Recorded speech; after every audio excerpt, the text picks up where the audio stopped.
ඔයත් ඇඳුමක care label එක නොසලකා හරින කෙනෙක්ද? එහෙනම් මේ වීඩියෝ එක ඔයාට. සයිස් ලේබල් එක වගේම ලේබල් එකක් තමයි කෙයා ලේබල් එක කියලා කියන්නේ.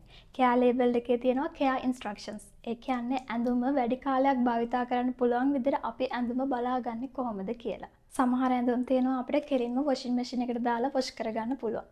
ඒත් සමහර ඇඳුම් තියෙනවා අපි හෑන්ඩ් වොෂ් ඔන්ලි. ඒ කියන්නේ අපි අතින් විතරයි ඒ ඇඳුම හොදන්න ඕනේ. ඒ වගේම තමයි සමහර ෆැබ්‍රික් තියෙනවා අපි ඒ ෆැබ්‍රික් අයන් කරවතින් ෆැබ්‍රික් එක ඩැමේජ් වෙනවා. ඉතින් මේ වගේ වෙලාවට අපි ඒ ෆැබ්‍රික් එක අපි ඒ ගත්ත ඇඳුම අයන් කරන්න ඕනද එහෙමත් නැත්නම් අයන් කරන්න ඕනි මොන වගේ උෂ්ණත්වයකද කියලා මේ කෙයා ලේබල් එකේ සඳහන් කරලා තියෙනවා. මේ කෙයා ලේබල් එක හදන ලොකු ප්‍රොසෙස් එකක් තියෙනවා. ඇඳුමක ආර්ට් වර්ක් එකක්, එම්බ්‍රොයිඩරි එකක්, ප්‍රින්ට් එකක් තියෙනවා නම් මේ දේවල් ඩැමේජ් වෙන්නේ නැති විදිහට අපි කොහොමද ඇඳුම වොෂ් කරගන්නේ කියලා තමයි මේ කෙයා ලේබල් එකේ තියෙන්නේ. ඉතින් ප්‍රින්ට් එකක් ආර්ට් වර්ක් එකක් යන ඇඳුමක් තියෙනවා නම් අපි ඇඳුම වොෂ් කරගන්න ඕනි ඇඳුම කන පිට හරවලා. ඒගොම තමයි අපි මේ ඇඳුම බ්ලීච් කරන්න ඕනද එහෙමත් නැත්නම් අපි මේ ඇඳුම වොෂ් කරනවා නම් අපි වොෂ් කරන්න ඕනි මොන වගේ කලර්ස් එකද කියලාත් මේ කෙයා ලේබල් එකේ සඳහන් කරලා තියෙනවා.